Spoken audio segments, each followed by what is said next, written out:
Bonjour à toutes, bonjour à tous. Donc on va refaire les présentations. Voilà. Donc je m'appelle Hervé Verderou, donc je suis expert comptable sur DAX. Et moi Philippe Lacoste, je suis expert comptable sur Saint-Vincent-de-Paul.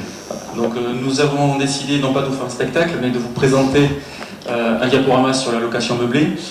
Nous avons voulu rendre ce diaporama synthétique, de façon à essayer de balayer le maximum d'informations. Comme l'a dit Geneviève tout à l'heure, donc on vous laissera la parole à l'issue de cette présentation. Il n'empêche que, pour ne pas vous endormir, j'espère qu'on va être quand même assez dynamique, n'hésitez pas à intervenir tout le long de notre présentation si jamais vous voulez avoir un petit détail complémentaire. S'il s'agit de questions personnelles ou des cas personnels, on verra ça à la fin de la présentation. Donc tout au long de ce diaporama, nous allons voir ensemble la définition ou les définitions des différents statuts de location meublée, de loueur en meublé.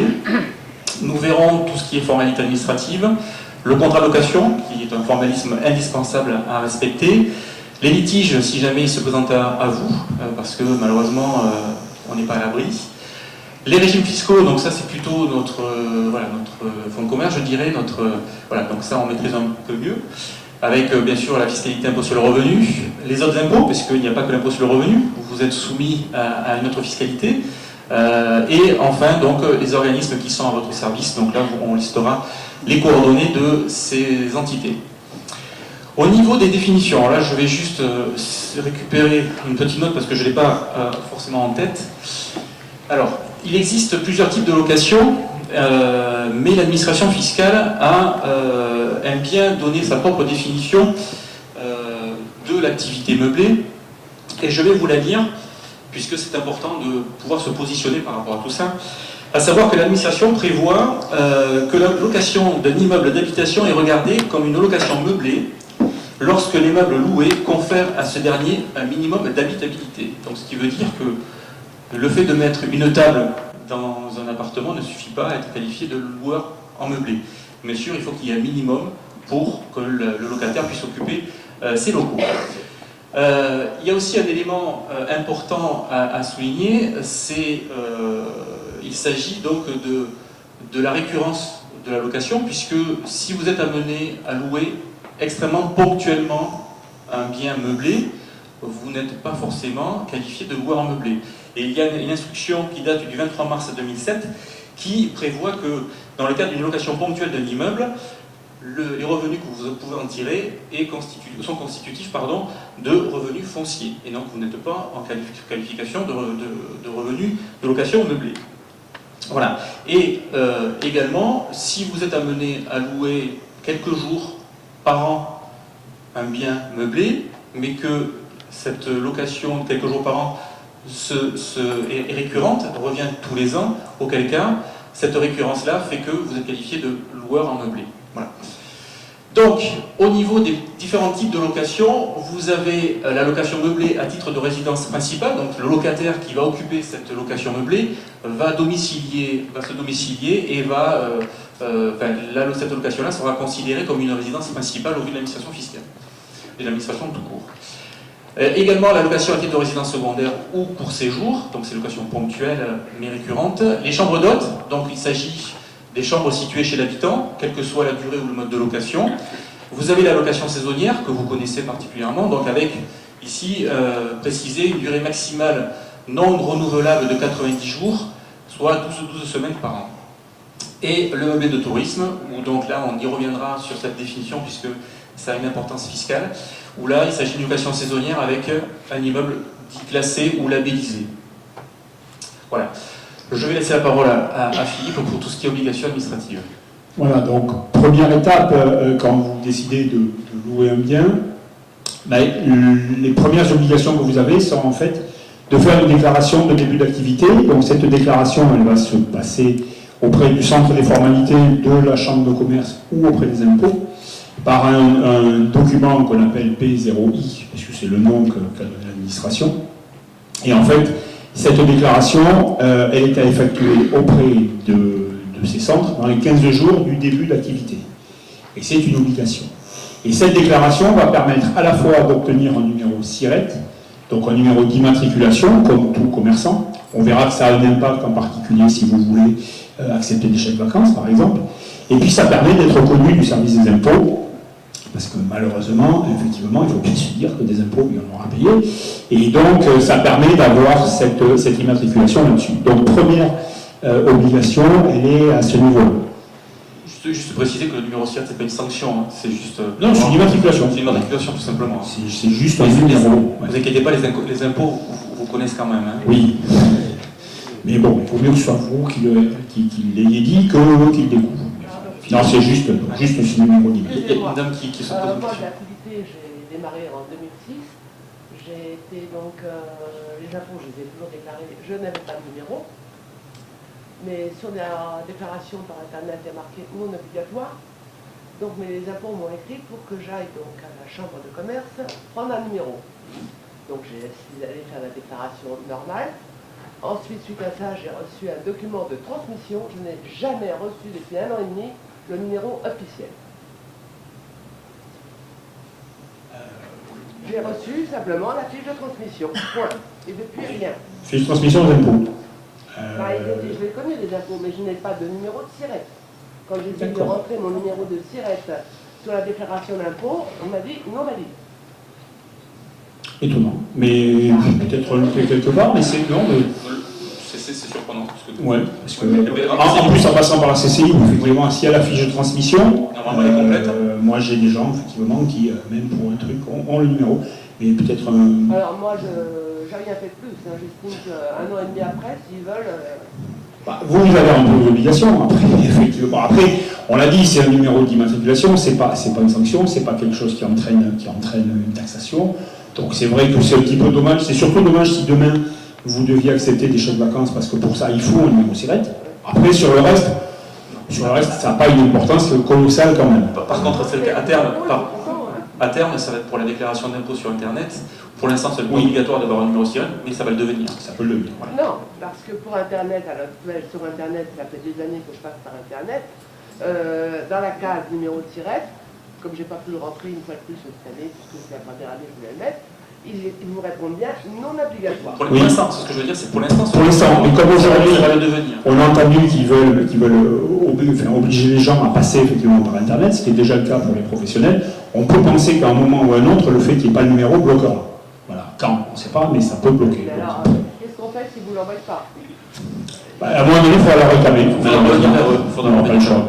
On vous verrez dans la liste là-dessus, mais c'est vrai que ça peut paraître bizarre, parce que c'est rare que ça se perde entre les deux. Ce qui est d'autant plus surprenant, c'est que vous êtes passé par la chambre de commerce. Normalement, votre dossier était complet, a été transmis aux impôts, et que logiquement, vous auriez dû je suis recevoir. allée, c'est moi qui l'ai rempli sur place, ils ont vérifié et voilà. Oui, mais vous avez la fiche de transmission, donc la CCI a bien transmis aux impôts. C'est tout. Je sais pas, bizarre. Si vous avez Et tant que c'est pas obligatoire, bon, voilà, bougez pas, mais je pense qu'à un moment ou à un autre, ça va devenir il obligatoire. faudra revenir vers eux, avec cette fiche de transmission. Mais ça n'empêche pas que vous déclarez, vous payez, donc ça exonère pas, ce qui est dommage. Autre déclaration, là c'est une déclaration qui va être faite en mairie, qui est une déclaration préalable à l'activité de location, qui est un document qui s'appelle le CERFA 1404 étoile 02, c'est encore le numéro là-dessus, qui permet de déclarer la mise en location d'un bien. C'est-à-dire que vous allez déclarer auprès de la mairie le fait que vous allez mettre des biens, un ou plusieurs biens en location. Et ça permet également de se faire connaître pour reverser la taxe de séjour. Voilà, donc ça veut dire que vous allez être immatriculé d'un côté aux impôts, même si vous oubliez, et de l'autre côté, effectivement, à la mairie, qui peut permettre d'avoir les éléments après, et pour pouvoir expliquer qu'il y a des meublés, et ensuite pour la taxe de séjour, évidemment. Autre obligation, ou pas, parce qu'en fait, on n'est pas forcément obligé de le faire, mais on verra que c'est pas neutre de le faire, c'est le classement du bien. Vous pouvez avoir des biens qui ne sont pas classés, ou vous les faites classer.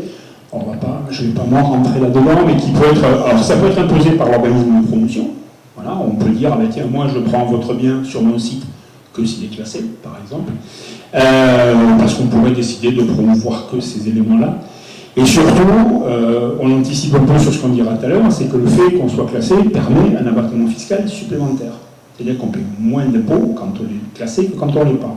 Donc il y a un moment où ça peut être plutôt intéressant à faire. Quand on dernier point les chèques vacances, parce que ça pourrait arriver qu'à un moment donné, vous ayez des clients qui soient intéressés par payer en chèque vacances. Donc vous ne pouvez être accepté que si vous avez un numéro SIRET. Et pour le niveau de tourisme appartenant à un label, donc si vous n'avez pas le SIRET, a priori vous ne pouvez pas les prendre. Ensuite, c'est une convention de 5 ans avec un organisme de gestion de chèques. Par contre, ça a un coût qui est de 1% du montant avec un minimum de 2 euros pour des chèques inférieurs à 200 euros. Voilà, la question c'est est-ce qu'il vaut mieux payer et prendre ces clients-là? C'est toujours un calcul qui peut être fait, hein, de savoir, mais pour passer sur ces chèques vacances, vous avez obligation déjà d'avoir ce numéro SIRET. Ensuite, on passe au contrat. Donc, qui dit location dit contrat. Je vous conseille vivement de respecter un minimum de formalisme. Et ce minimum de formalisme commence par le contrat de location. Il est obligatoire, il doit être rédigé en 2 exemplaires et il doit prévoir un descriptif des lieux loués. Le contenu, alors il y a un modèle donc, qui a été rédigé par le comité départemental du tourisme. Donc on a même le prix, donc, qui est disponible en partie à l'office de tourisme. Ce contrat-là prévoit bien sûr les 2 parties qui vont contracter donc, cette opération. Il fixe aussi le prix et la durée, prévoit le dépôt de garantie, on verra tous ces éléments-là tout à l'heure.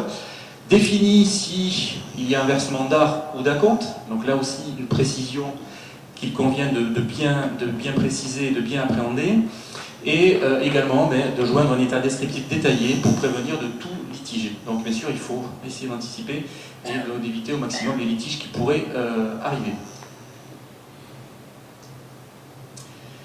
Le descriptif, donc on vient de l'évoquer, il doit être malheureusement le plus, parce que ça nécessite quand même un descriptif important, donc il doit être le plus précis possible et doit être établi chaque année. Donc même s'il y a des modifications, mais chaque année, même si c'est un contrat qui est récurrent ou c'est les mêmes locataires, donc chaque année il faut prévoir le descriptif. Voilà. Donc là également, donc, vous avez un modèle qui est disponible donc, à l'office de tourisme si vous le souhaitez. L'état des lieux. Comme une location habituelle, une location d'un usage d'habitation normal, il faut faire un état des lieux à l'entrée et un état des lieux à la sortie. Là aussi, ça vous préserve de tout risque particulier par rapport à des litiges, mais également par rapport à un dépôt de garantie que vous êtes supposé rendre au départ des locataires. Les arts, donc, ou les acomptes, je ne sais pas si vous connaissez la différence, c'est important de bien connaître la définition donc, de ces 2 termes. Les arts, donc, il s'agit de sommes versées qui ne sont pas remboursables s'il y a une annulation par le locataire, sauf s'il y a possibilité de relouer sur la période, si vous avez possibilité de remplacer ce locataire-là par un autre. Donc là, les arts pourraient être remboursés. Les acomptes, quand on stipule dans un contrat le versement d'acompte, il s'agit d'un accord définitif du contrat, accord entre le vendeur, le bailleur et le locataire, et qu'il n'y a pas possibilité d'annuler, que ce soit par le locataire ou par le propriétaire, et auquel cas le règlement du séjour doit se faire en totalité, notamment si c'est le locataire qui souhaite annuler. Donc voilà, donc d'où l'importance de bien préciser s'il s'agit de demander au locataire de verser un acompte ou des arts. Le dépôt de garantie a aussi son importance, même si, encore une fois, c'est des locataires qui reviennent chaque année, il convient de demander un dépôt de garantie qui est évalué à peu près à 20% du montant du loyer. Ce dépôt, bien sûr, est remboursable en fin de séjour, sauf si vous rencontrez un problème lors de l'état des lieux de sortie. Donc d'où l'importance de bien faire cet état des lieux. Également prévoir dans le contrat les modalités de remboursement. Alors, même des fois, dans certains états des lieux, on ne voit pas tout, parce qu'il y a des choses qui sont cachées. Donc peut-être aussi prévoir une petite marge de manœuvre dans le contrat et prévoir un remboursement sous 10 jours du dépôt de garantie. Comme ça vous permet de faire le tour, notamment lors du nettoyage de l'immeuble loué. En principe, donc, le dépôt de garantie est encaissé par le propriétaire, mais ça, par contre, il faudra quand même le préciser au locataire. Alors, juste pour c'est quand même préférable parce que ça permet d'avoir une sécurité sur la solvabilité de ces locataires, hein, parce qu'on peut vous donner un petit chèque, vous ne l'encaissez pas, mais lorsque vous l'encaissez, ça s'avère que ce soit un chèque en bois, donc là ça sera plus compliqué. Et donc vous ne pouvez pas percevoir donc, le dépôt de garantie plus de 6 mois à l'avance, donc ça aussi, bien prendre en compte ces informations. Oui, tout ça, donc c'est toutes les règles, je dirais, légales. Alors, effectivement, après, en fonction de la relation que vous avez avec vos locataires, l'habitude qu'ils ont de venir ou pas, vous pouvez voilà, faire des arrangements entre vous. Attention, on est aujourd'hui dans une évolution de mentalité, on arrive dans la génération qu'on qualifie souvent entre nous par rapport à des litiges comme nos clients de génération Julien Courbet. Ça veut dire qu'ils sont habitués au fait qu'ils attaquent pour tout, ils râlent pour tout. On a plein de possibilités de voir apparaître, et c'est pour ça qu'on a fait une partie là-dessus après sur des litiges. Donc important malgré tout d'être le plus respectueux de tout ce qui peut être fait de façon à vous couvrir. Parce qu'effectivement, s'il y a un souci, très souvent, celui qui va en pâtir, c'est le propriétaire. Donc autant éviter au maximum d'aller se mettre dans des situations, on va voir certains litiges, il y a des sanctions qui peuvent être colossales. Donc si on peut éviter ça, c'est quand même pas mal là-dessus. Voilà, donc, pardon, on était passé. Les assurances, important là-dessus, effectivement, pour vous en tant que propriétaire, premièrement, c'est de s'assurer que l'assurance du locataire couvre les personnes qui sont avec lui, en termes de responsabilité civile. Parce qu'imaginons qu'il ne soit pas assuré, alors c'est rarissime qu'on ne soit pas assuré, mais ça peut arriver. Effectivement, en cas de souci, si le locataire n'est pas assuré, c'est pour vous. Et il n'est pas sûr que votre assurance à vous aille vous rembourser. Donc, premier point important là-dessus. Deuxièmement, le locataire, lui, doit s'assurer que sa propre assurance habitation inclut ce qu'on appelle l'assurance villégiature. C'est-à-dire que vous avez une assurance maison, elle vous couvre à l'année. La plupart des contrats aujourd'hui prévoient que s'il vous arrive quelque chose à un moment où vous êtes en location à l'extérieur de chez vous, vous êtes malgré tout couvert. Et ce n'est pas automatique. Donc il y a quelques contrats effectivement qui ne le prévoient pas. Souvent ça peut être un moyen d'appel de certains assureurs qui auront tendance à faire un prix. Moi je suis moins cher, et puis vous n'êtes pas couvert. Quand vous partez 3 semaines ou que vous partez en vacances, ça peut être un souci. Donc là le locataire doit le vérifier. Et puis ensuite le locataire, on a dit tout à l'heure, si c'est un acompte et qu'il annule, il a perdu, non seulement il a perdu l'acompte, mais il est censé payer la fin du contrat. Et les arts, idem, c'est perdu. Donc en fait, ce qu'il faut savoir, c'est que le locataire a une possibilité de souscrire une assurance annulation, comme vous pouvez le faire quand vous partez en voyage à l'étranger ou vous-même en vacances là-dessus. Donc il le garantit sur le remboursement des arts ou des acomptes en cas de force majeure, évidemment. Il ne faut pas qu'il y ait des abus dans tous les sens. Mais voilà, ça peut arriver, et effectivement, cette annulation peut être couverte par une assurance. Donc ça peut être pas mal de le prévoir là-dessus. Ensuite, on a plein d'autres petites obligations, alors qui peuvent être gênantes, mais on a un petit peu essayé de lister un certain nombre de choses. Premièrement, par rapport à des questions qui se posent sur les diagnostics, par rapport à la mise à disposition de locaux. Ce qu'il faut savoir, donc, c'est que vous êtes censé avoir les diagnostics sur les risques naturels et technologiques.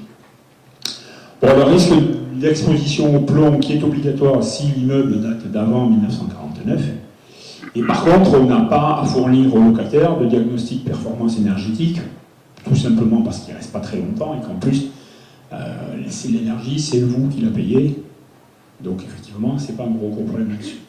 Sécurité incendie, c'est comme tout le monde. Depuis mars cette année, vous êtes obligé d'avoir une installation d'un détecteur de fumée. Et ensuite, en termes d'accessibilité, qui est un autre sujet qui est sensible aujourd'hui, accessibilité handicapée, où aujourd'hui, il n'y a pas d'obligation si on a fait des travaux sans permis de construire ou la création d'un meublé dans une ancienne maison d'habitation.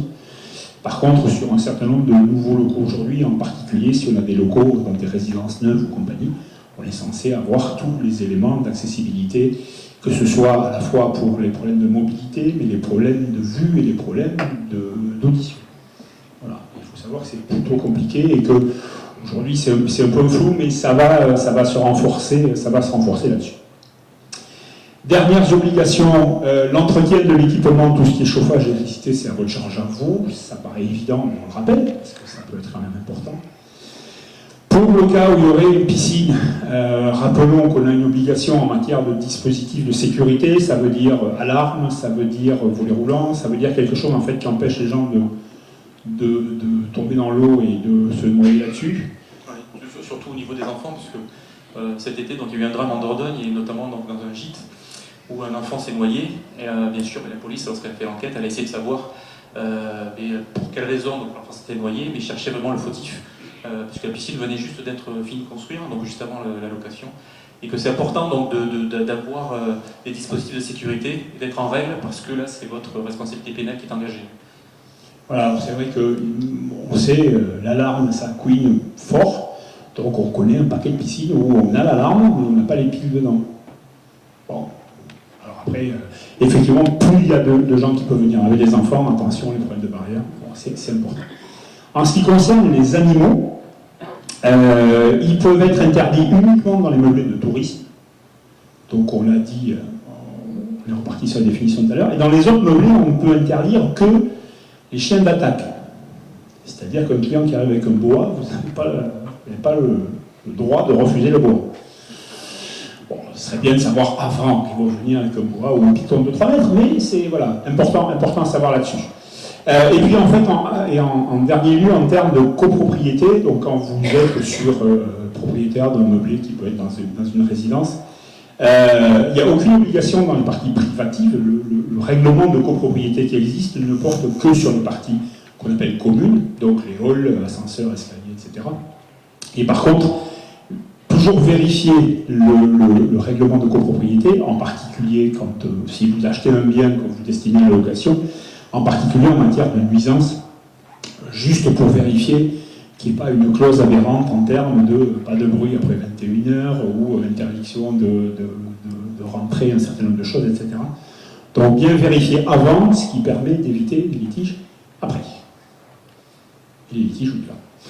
Voilà, donc Philippe l'a très bien expliqué et insisté là-dessus. Donc, vous avez pu voir, donc on vous demande de respecter un certain formalisme en termes de contrat de location, au niveau des assurances, au niveau de l'ensemble des autres obligations, diagnostiques et autres. Tout ça, c'est pour éviter des litiges ou que lorsque ces litiges-là arrivent, vous puissiez être dans la meilleure position possible. Voilà, donc important. Donc, les litiges pouvant arriver, donc on a notamment l'annulation par le locataire. Dans ce cas-là, le locataire, il abandonne, donc il laisse les arts, ça on l'a expliqué tout à l'heure, donc les arts reste la propriété donc, du propriétaire, du bailleur. Et s'il y a des accords qui ont été versés, ben là, il convient de payer la totalité du séjour. Sauf si bien sûr le locataire a pris une assurance, donc Philippe l'a très bien expliqué tout à l'heure. Si par contre l'annulation a été effectuée par l'hébergeur, auquel cas, là, c'est pas bon pour vous, hein, puisque vous êtes censé devoir rembourser le double des arts qui ont été versés et également prévoir donc, une indemnisation en cas de préjudice moral et financier si il s'agit d'acomptes qui ont été versés, puisqu'ici je vous rappelle que l'acompte, encore une fois, vaut un accord sur le contrat et donc il y a indemnisation donc, de préjudice qui a pu être commis. L'histoire du préjudice moral et financier, ça veut dire que le locataire vous attaque en justice et réclame une somme. Voilà, qui peut chiffrer à ce qu'il veut. Après, la justice tranchera, ça peut être long, mais effectivement, on peut avoir tout et n'importe quoi. Donc, autant faire attention. Après, on est toujours sur le même point. Quand il y a des raisons de force majeure, c'est effectivement plus simple. Mais vous n'avez pas le droit de vous dire demain, tiens, il y en a un qui me plaît plus que l'autre, donc je préviens l'autre 15 jours avant qu'il ne peut plus venir. Oui, et puis surtout, comme l'a encore une fois très bien expliqué tout à l'heure Philippe, on est en plein changement de mentalité, donc les gens ne sont pas très respectueux, et donc voilà, cherchent à trouver des moyens pour créer des litiges et recevoir des indemnisations, donc autant essayer de prévenir. Également donc, des litiges sur l'état descriptif, tout à l'heure je l'ai évoqué dans la rédaction du contrat de location, donc prévoir un descriptif précis. S'il y a une absence de descriptif, auquel cas il peut y avoir une amende de 5e catégorie qui peut s'élever jusqu'à 1 500 €. Voilà. Et l'amende de 5e catégorie figure au casier judiciaire. Voilà. S'il y a des discordances dans le descriptif donc, du bien loué, donc là il s'agit donc, ça peut être qualifié de publicité trompeuse, hein, donc là ça c'est le code de la consommation qui le prévoit, et auquel cas la sanction peut aller d'entre 2 ans de prison et ou, ça peut être cumulatif, 300 000 € d'amende. Non, bien sûr c'est le maximum. Oui. C'est déjà pas mal. Ça peut faire mal. Voilà. Voilà, bon, Donc là, soyez précis sur le... Là vraiment on se rigole. Oui, il faudrait beaucoup, mais bon, Voilà, si c'est sur un appartement, ça n'ira pas aussi loin. Imaginez que vous ayez, je sais pas, 10, 15 meublés où vous avez le même problème, ça peut aller jusque-là, parce qu'effectivement, on peut considérer que vous êtes un professionnel de la publicité mensongère, et là, évidemment... Il y a une volonté de nuire. Ouais, absolument. Et également, si votre meublé n'est pas conforme aux normes d'habitation, donc auquel cas, donc vous pouvez aller jusqu'au déclassement ou la radiation donc, de cette qualification de meublé. Donc, insister toujours sur ce descriptif. Et s'il y a des modifs, voilà, refaites l'effort chaque année de vérifier s'il y a des modifications importantes, effectivement, de façon à être sûr qu'ils soient à jour, jolis, et surtout si c'est les mêmes locataires. Voilà. Ça coûte pas cher. Parmi les autres litiges, donc, il y a des configurations que vous pouvez rencontrer, cette fois-ci un peu plus régulièrement, puisqu'il peut s'agir d'une prise de possession en retard par le locataire. Donc là, c'est directement imputable au locataire, auquel cas, il n'y a pas de prolongation de la location, à moins bien sûr de s'entendre avec eux si la semaine qui suit donc, est disponible, mais en l'occurrence, c'est de sa faute, donc il n'y a pas de prolongation à prévoir. Également pour les départs anticipés, mais là si c'est le locataire encore une fois qui souhaite partir plus tôt que prévu, et pas de remboursement au prorata de la location, à part si bien sûr il y a un accord amiable. Et également donc, pour le locataire si jamais donc, il y a une assurance spéciale. Donc auquel cas donc, pas de difficulté. Voilà, là encore on est sur la théorie, sur la règle. Rien ne vous empêche d'avoir des relations commerciales avec vos locataires effectivement différentes. C'est pas un souci. Mais bien sûr, dans tous les cas, il faut essayer de favoriser les arrangements à l'amiable. Bien sûr, une bonne discussion vaut mieux qu'un procès ou qu'une affaire qui dure quelques mois. Voilà. Pour le cas que ça résume. Ça peut être là. Alors la partie qui fait mal, C'est la partie qui vous intéresse un peu plus. mais qui est peut-être la partie effectivement la plus importante pour vous, c'est le régime fiscal, avec aujourd'hui une définition qui est beaucoup plus claire qu'il y a quelques années, où on était un peu dans le flou. Aujourd'hui, quand on est loueur en meublé, on peut être un loueur en meublé professionnel ou non professionnel. On verra les différences par rapport à la fiscalité. Le système aujourd'hui, c'est que le côté professionnel, il est totalement objectif, puisqu'il y a 3 conditions à respecter, et il faut respecter les 3. Si on manque une des 3, on n'est pas loueur professionnel. Donc c'est clair. Les 3 obligations, c'est premièrement l'inscription au registre du commerce et des sociétés, qui logiquement doit intervenir, puisque pour aller récupérer un numéro SIRET, il faut être inscrit. Donc logiquement, ça, tout le monde l'a. La deuxième obligation, c'est que les recettes tirées de la location, les recettes sont supérieures à 23 000 €. Donc si vous êtes à 22 900, vous n'êtes pas loueur professionnel. Et la troisième obligation... Une précision, parce que 23 000 €, c'est pas par immeuble, c'est sur Oui, c'est l'activité total de recettes. de vos locations. Et la dernière obligation, c'est que ces recettes de location doivent être supérieures à 50% du total des autres revenus de votre foyer fiscal. C'est-à-dire que si aujourd'hui vous avez des retraites pour 100 000 €, se faire plaisir, s'il y a des pilotes d'Air France dans la salle, effectivement, les 23 000 €, c'est un montant qui est faible par rapport à ça, et donc c'est pas professionnel. L'idée de l'administration était de dire qu'on est professionnel si on vit plus de cette activité que du reste. Ce qui peut paraître logique. Alors après, pourquoi 23 000 ? Ne me demandez pas, ils l'ont fixé comme ça, c'est 24 ça aurait été bien, 2 000 par mois, mais non, ils n'ont pas fait. Donc voilà, donc, si vous avez les 3 conditions professionnelles, s'il en manque au moins une, non professionnelle. Jusque-là, c'est simple. Alors, Bon, petit tableau qui vous a été préparé, où on reprend donc ligne par ligne donc les différentes particularités fiscales et avec chaque statut non professionnel dans un premier temps et statut professionnel dans un deuxième temps.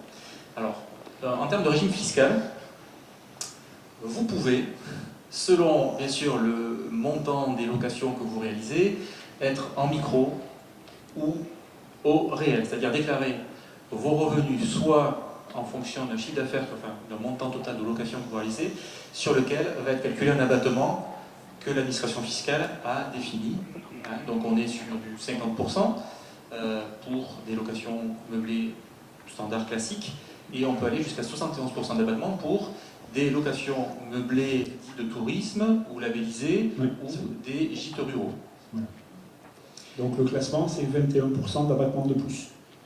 On le disait tout à l'heure. Hein. Donc à un moment donné, le coût du classement, il faut calculer si effectivement il doit être largement compensé par la baisse d'impôt qu'on peut avoir.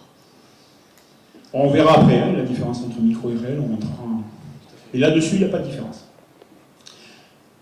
Les déficits, alors eux par contre, déjà une première différence, les déficits, si vous êtes non professionnel, ne peuvent s'imputer que sur des bénéfices de location meublée non professionnelle. C'est-à-dire que ça ne peut s'imputer que sur l'activité, la même.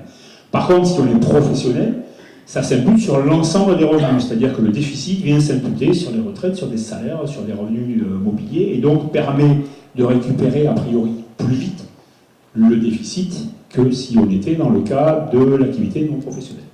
Alors si on vous a perdu par rapport à ça, n'inquiétez pas, la diapo qui suit, on essaiera d'expliquer le principe des déficits. En termes de plus-value, si vous êtes amené à revendre l'immeuble qui permet donc, ou les immeubles qui permettent la location meublée, si vous êtes en catégorie loueur en meublé non professionnel, il faut savoir que la vente de ces immeubles-là seront soumis au régime des plus-values des particuliers, à savoir qu'un bien qui est détenu depuis plus de 22 ans vous permettra d'avoir une exonération totale de la plus-value, mais pour le calcul de l'impôt sur le revenu seulement, et il faut attendre 30 ans de détention pour être exonéré de tout ce qui est prélèvements sociaux. En gros, qui dit fiscalité sur la plus-value pour l'impôt sur le revenu, on est sur du 19% pour l'instant, et sur les prélèvements sociaux, CSG CRDS, on est à 15,5%. Voilà, c'est pas neutre. Donc bien sûr, plus vous, même si vous n'arrivez pas à 22 ans ou à 30 ans, donc par année de détention, il y a des abattements qui se calculent. Voilà, les 5 premières années, il y a 0, et puis ensuite, il y a effectivement des abattements progressifs. Mais là, effectivement, quand vous êtes sur ce style de vente, c'est souvent c'est les notaires qui font les actes là-dessus et qui calculent les plus-values. Et voilà, c'est long. Alors c'est quelque chose qui a été un curseur qui a beaucoup bougé depuis quelques années, parce que les différents gouvernements jonglent là-dessus quand ils ont besoin d'argent. Donc pendant très longtemps, ça a été 15 ans. Non, c'était 30 ans, voilà. Voilà. Ça fait 15, puis 30, puis 22. Voilà.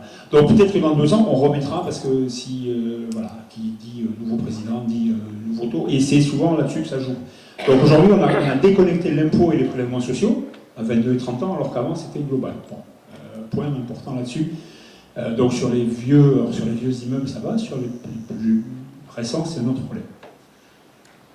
Pour ce qui concerne le statut de loueur en meublé professionnel, là, étant donné que votre immeuble vous sert donc vous permet d'avoir un revenu dit professionnel, cette fois-ci l'immeuble donc rentrera dans le régime des plus-values professionnelles, avec la possibilité d'avoir un abattement pour ce qu'on appelle les petites entreprises, pour les petites entités. Et cet abattement ou cette exonération, elle est conditionnée au fait que vous ayez 5 années d'activité minimum. Et donc là, après, il ne faut pas dépasser 90 000 € de chiffre d'affaires annuel pour pouvoir bénéficier à plein de cette exonération. Voilà, donc là encore, calcul important à faire. Autre point, l'ISF.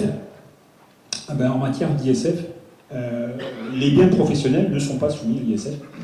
Donc ça veut dire que si vous êtes loueur non professionnel, la valeur des immeubles ne rentrera pas dans votre déclaration ISF. Si vous êtes un loueur non professionnel, ils rentreront. Donc je rappelle qu'après, il y a quand même des seuils importants en matière de patrimoine, mais effectivement, sachez que ça peut avoir un petit impact.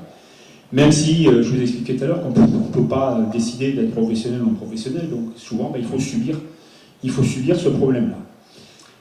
Dernier point concernant le RSI. Alors le RSI, c'est tout simplement le régime social des indépendants. Il s'agit donc des organismes sociaux qui prélèvent donc des cotisations sociales, à savoir donc, tout ce qui est sécurité sociale, maladie et retraite. Lorsque vous avez un statut non professionnel, vous n'êtes pas soumis, vous n'avez pas de cotisation versée. Par contre, lorsque vous tirez la plupart de vos revenus du foyer, donc de cette activité de location meublée, auquel cas vous avez un statut de professionnel et vous êtes éligible au calcul de toutes ces cotisations et donc soumis au RSI. On est à peu près sur 45-50% de cotisation sur les revenus tirés de la location. Alors, le régime micro. Le régime micro, c'est un régime qui est très simple, puisqu'en fait, vous allez déclarer sur votre déclaration de revenus le montant des recettes que vous avez tirées de votre activité de loueur meublé. Donc ça veut dire qu'il n'y a rien d'autre à faire que d'indiquer un chiffre sur la déclaration d'impôt. Hervé vous l'a dit tout à l'heure, l'abattement sur cette activité est normalement de 50%. Si vous déclarez 10 000 € de recettes, vous paierez vos impôts sur la base de 5 000. Sauf si votre bien est classé ou labellisé, on l'a dit tout à l'heure, où là, l'abattement est de 71%. C'est-à-dire que sur 10 000 € de recettes, vous ne paierez que sur 2009. Donc entre payer sur 5 000 et payer sur 2009, ça peut faire effectivement un certain montant d'écart. C'est déjà 15% au niveau de la CSG, et puis ça, comme après, vous savez, l'impôt il est progressif, ça peut avoir un impact non négligeable de pouvoir le mettre là-dessus. Et puis la limite par contre du chiffre d'affaires, c'est-à-dire que tant que vous ne dépassez pas 32 900 € si vous êtes en location saisonnière et 82 200 si vous êtes en meublé de tourisme, alors c'est les chiffres 2014, ne devrait pas bouger beaucoup en 2015, mais ce sera peut-être à rond. Donc ça va quand même relativement haut. Tant que vous êtes en dessous, vous êtes en micro et il n'y a pas de souci. Dès que vous dépasserez, vous serez au réel. Sachez par contre que si vous êtes en dessous, vous pouvez opter pour le réel, parce que les deux calculs peuvent se faire, on va parler du régime réel. Si le régime réel est plus avantageux pour vous en fonction des charges qu'on a ou des amortissements, on peut avoir intérêt à se mettre au réel, alors même que ce n'est pas une obligation. Juste préciser que si vous avez un meublé qui est labellisé, bien sûr vous êtes doublement gagnant, puisque bien sûr vous avez la possibilité d'avoir un abattement complémentaire, mais également d'avoir un niveau d'activité bien supérieur. Voilà.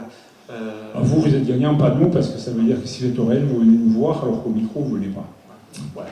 Bon. Mais on vous le dit quand même. Il n'empêche que la différence régime micro, donc vous avez pu voir que c'était très simple, donc il n'y avait qu'une somme à déclarer et l'administration s'occupe du reste. Il n'empêche que ce n'est pas forcément le meilleur calcul, puisqu'il faut quand même le faire. Vous pensez, parce que la situation est simple, que vous économisez de l'impôt.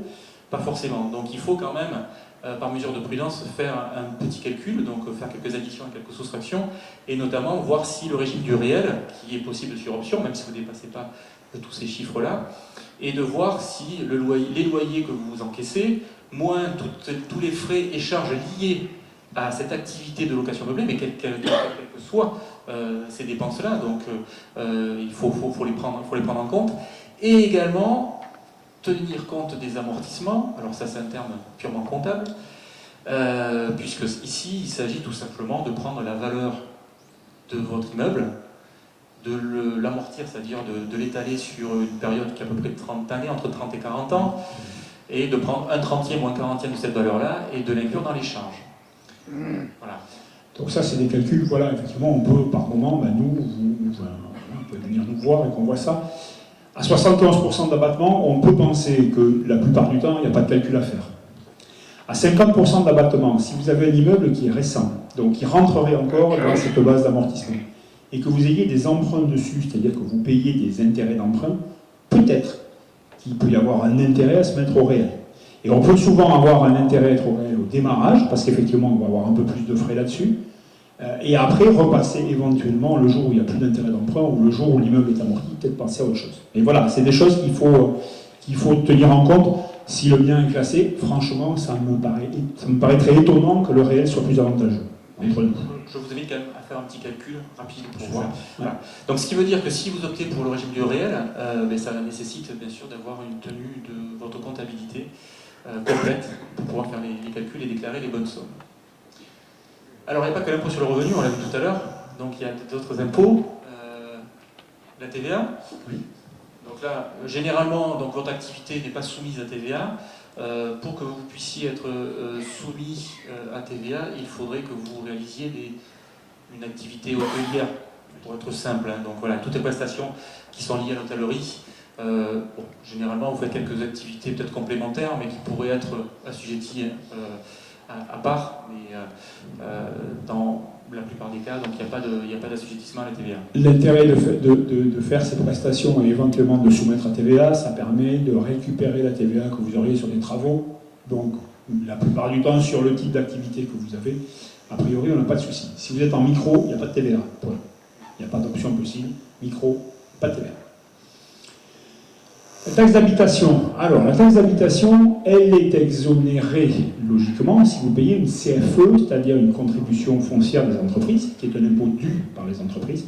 C'est ce qui a remplacé la taxe professionnelle. Voilà, qui a remplacé la fameuse taxe professionnelle. Donc, logiquement, si vous êtes inscrit à titre professionnel, vous payez une CFE. Si vous payez une CFE, pas de taxe d'habitation. Attention, ça ne joue que pour des locaux qui ne font pas partie de votre résidence principale. C'est-à-dire que si la partie meublée fait partie de votre maison, et même s'il y a une CFE, la taxe d'habitation est due.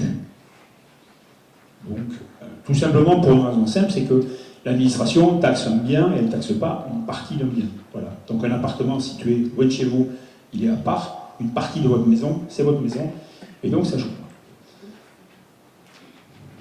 Est-ce que c'est clair? Oui. Même que le studio il se trouve à 400 mètres de la maison principale, on paye aussi le... Il faut regarder sur l'avis de taxe d'habitation s'il est considéré comme ayant un bien ou deux. S'il y en a deux, logiquement, et s'il y a une CFE, logiquement, vous devriez pouvoir demander l'exonération de la taxe d'habitation. Mais il faut bien qu'il y ait les deux lignes dans ces cas-là. La CFE, justement, elle est due pour toute location, voilà, dans la mesure où on est ce qu'on appelle bénéfices industriels et commerciaux. Alors, il y a quand même des petites différences. La location accidentelle, Hervé en a parlé tout à l'heure, j'ai quelqu'un qui vient 15 jours, ça m'arrive une fois tous les 5 ans. Bon, effectivement, là-dessus, on ne peut pas considérer qu'on aille payer une CFE. La CFE, le montant minimum, ici, c'est entre 250 et 280 euros. Donc c'est sûr que si vous faites une location à 500 euros et qu'on vous pique une CFE à 280, ça valait le coup. Sur les locations des meublés non classés, elle n'est pas due. Sans doute pour le fait qu'il y a 29% de base d'impôt en plus. Et puis, si vous louez ou sous-louez une partie de votre résidence principale, et si cette partie est la résidence principale du locataire, ce qui dans la plupart de votre cas n'est pas le cas, puisque les gens viennent juste sur le cure, et donc, voilà, dans ces cas-là, on pourrait avoir cette réduction de CFE.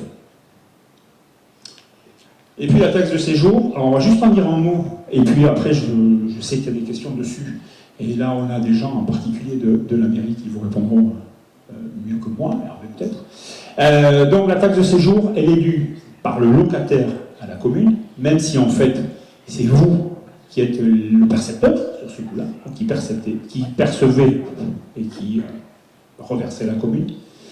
Et donc elle est encaissée par le propriétaire et seuls les mineurs sont exonérés depuis le 1er janvier 2015. On laisse ça là, à la fin on fait les questions en particulier sur cette taxe de séjour. Et puis le dernier petit point qu'il faut prendre en compte, c'est les aspects de succession. Aujourd'hui, vous êtes propriétaire. Là aussi, la succession, ça fait un peu de yo-yo avec les différents gouvernements sur les problèmes de réduction de droits de succession. Donc aujourd'hui, la règle, c'est que vous pouvez donner par parent et par enfant 100 000 euros tous les 15 ans. Ça a été 10, ça a été 6, c'est 15. À condition que le donateur ait moins de 80 ans et le bénéficiaire plus de 18. Ça veut dire que si vous voulez avoir 2 abattements, il faut avoir fait une première donation avant 65 ans. Dans les règles actuelles. Il y a encore, pourront bouger les compagnies. Donc c'est important effectivement de commencer à anticiper ces aspects-là. Globalement, les droits de succession en ligne directe, c'est 20%. Donc, si aujourd'hui vous êtes 2, un enfant, vous pouvez donner 200 000 euros, ça fait une économie pour eux de 40 000, ce qui n'est pas neutre. Par contre, parce que c'est souvent une question qu'on a, et nous on a dans notre métier, quand on a des artisans ou des commerçants à qui on commence à parler de ça, donner aux enfants ne veut pas dire leur donner tout. On peut séparer ce qu'on appelle la nue propriété et l'usufruit. La nue propriété, c'est vos enfants deviennent propriétaires des murs. Mais l'usufruit, c'est le fait de toucher les loyers, et ça, vous pouvez vous le réserver jusque, effectivement, à votre décès. C'est-à-dire que les enfants sont propriétaires des murs, sauf que tous les loyers, c'est vous qui allez les toucher. On n'est pas dans l'obligation de tout leur donner et que eux les touchent. Une petite réserve par rapport au l'usufruit, donc il faut faire quand même attention de bien conserver l'usufruit, mais aussi le droit, la possibilité de décider de faire des travaux dans les locaux, de ne pas être expulsé quand... Voilà, des fois ça peut arriver. Donc, Oui, je pense qu'avec votre notaire, vous pourrez donc voilà, voir donc, les conditions décentes pour... là, c'est effectivement un travail de notaire, parce que c'est eux avec qui il faut envisager les choses. Mais effectivement, c'est important de parler de ça, parce qu'effectivement, la taxation sur la succession, elle est importante. Et imaginons en plus que votre patrimoine soit essentiellement du patrimoine immobilier. Le jour où vos enfants ont besoin de payer, ben, il n'y a pas d'argent pour payer. Et s'il faut vendre des biens immobiliers pour payer, c'est un peu dommage parce que ce n'est pas forcément le meilleur moment non plus. Donc, bien penser éventuellement à ces aspects-là. Donc ça, c'est quelque chose que vous pouvez à l'occasion discuter avec vos notaires s'il y a besoin. Caro, est-ce qu'il y a autre chose après? Voilà, donc en ligne directe, c'est 20%, donc vous voyez, c'est large. Hein. Les droits de succession, c'est 20% sur la partie de 16 000 à 552. Donc ça veut dire que si on a un bien ou deux biens à meubler, on va être clairement à 20% de cession. Donc voilà, on vous engage à voir nos amis notaires. Donc tout au long de ce diaporama, donc, on a évoqué certaines institutions, notamment les centres des impôts.